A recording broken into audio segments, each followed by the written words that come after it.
Hello friends, in this video we will learn about digestion of food in ruminants. So let's see. Here we can see the diagram. This is the diagram of stomach, and this one is esophagus through which ruminants can engulf their food. Now what are ruminants? Ruminants क्या होते हैं? Ruminants are grass eating animals. जो घास खाने वाले पशु होते हैं उन्हें हम रूमिनेंट्स कहते हैं, लाइक काउ एंड बफेलो. तो यहाँ हमें उनका डाइजेशन सिस्टम पढ़ना है, उनके स्टमक के अंदर डाइजेशन किस तरीके से होता है. ह्यूमन बीइंग का जो डाइजेशन है उससे रूमिनेंट का डाइजेशन सिस्टम थोड़ा सा डिफरेंट होता है. First step is ingestion. Ruminants में इंजेशन माउथ के थ्रू होता है, and then there is a gland is present, that is salivary gland. salivary gland saliva secrete करती है और उस सलाइवा में maximum amount of sodium bicarbonate present होती है जो फूड के डाइजेशन में हेल्प करता है. After that it comes down to esophagus and goes to the rumen. उसके बाद जो हमारा जो रूमिनेंट्स का फूड है वो ईसोफेगस के थ्रू आता है और कहाँ पहुँचता है? रूमिनेंट तक. अभी उन्होंने च्यूइंग स्टार्ट नहीं की है, they are just engulfing the food. वो सिर्फ खाने को क्या कर रहे हैं? निगल रहे हैं. The stomach of ruminants have 4 chambers. जो रूमिनेंट्स का स्टमक होता है उसके 4 चैम्बर होते हैं. As we see, first is rumen, second is reticulum, omasum and abomasum. First is rumen. Rumen is the largest chamber of the stomach and it has large number of bacteria that help in the fermentation, that means digestion of food. rumen में बहुत ही अधिक मात्रा में bacterias present हैं और ये largest chamber है क्योंकि ये फूड को स्टोर करने का काम करता है. जब रूमिनेंट्स फूड को सिर्फ निगल रहे हैं, इंगल्फ कर रहे हैं, तो वो फूड उनका रूमेन में आके स्टोर हो रहा है और इसका काम है फूड को स्टोर करके रखना. That stored food is known as curd. curd means partially digested food. हम उसको कर्ड को क्या कहते हैं? partially digested food. यहाँ रूमेन में आकर जो फूड है वो स्टोर हो जाता है. उसके बाद when they are in resting position, जब वो बैठते हैं आराम करने के लिए, तो इस रूमेन से फूड वापस उनके माउथ में जाता है. इसोफेगस के थ्रू वापस कहाँ जाता है? माउथ में. तो वो जो फूड पार्शियली डाइजेस्ट हुआ था that is known as cud और वो रूमेन में स्टोर था. ये फूड जो वापस जा रहा है और फिर उसका डाइजेशन हो रहा है, दैट इज उसको च्यूइंग कर रहे हैं, that is known as mastication.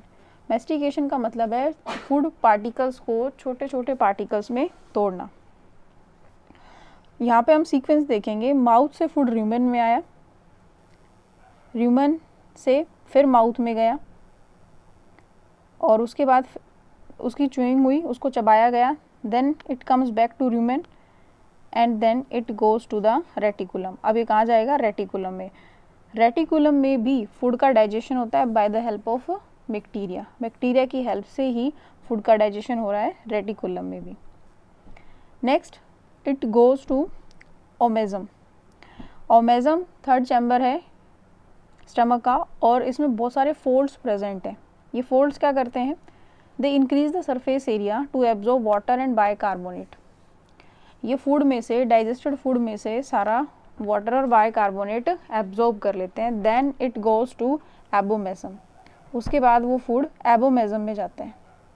एबोमेजम को ट्रू स्टमक भी कहा जाता है. एबोमेजम को ट्रू स्टमक भी कहा जाता है. और ये जो हमारा हमने रेटिकुलम पढ़ा था, इस रेटिकुलम को हनी कॉम भी कहते हैं क्योंकि इसका जो स्ट्रक्चर है, ये जो शेप है वो हनी कॉम जैसी है. इसको ट्रू स्टमक क्यों कहते हैं? क्योंकि यहाँ पर फूड का डाइजेशन होता है, यहाँ पर डाइजेस्टिव ग्लैंड्स प्रेजेंट हैं और वो डाइजेस्टिव ग्लैंड्स फूड को प्रोपेनॉइक और ब्यूट्रिक एसिड में कन्वर्ट कर देती हैं, जिसकी वजह से इसका पीएच जो है वो 2 से 3 के बीच में रहता है. ये एसिडिक हो गया है. जब बाइकार्बोनेट था तो अल्कलाइन था नेचर, लेकिन अभी यहाँ पर कैसा हो गया है? एसिडिक नेचर हो गया है due to presence of these 2 acids. तो फूड पहले माउथ से oesophagus to rumen, rumen to mouth, then chewing, then come back to rumen, then reticulum, then omasum, abomasum, intestine, colon, rectum and then anus. ये complete process है जिसके through food जो है वो transport हो रहा है रूमिनेंट्स के अंदर. ठीक है, रूमिनेंट्स में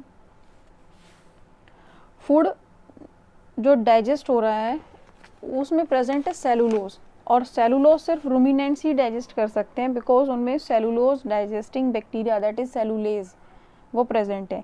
ये सिर्फ रूमिनेंट्स में प्रेजेंट होता है, ह्यूमन बींग्स में प्रेजेंट नहीं होता, इसलिए ह्यूमन बींग्स सेलुलोज को नहीं खाते हैं, घास नहीं खा सकते हैं ह्यूमन बींग्स.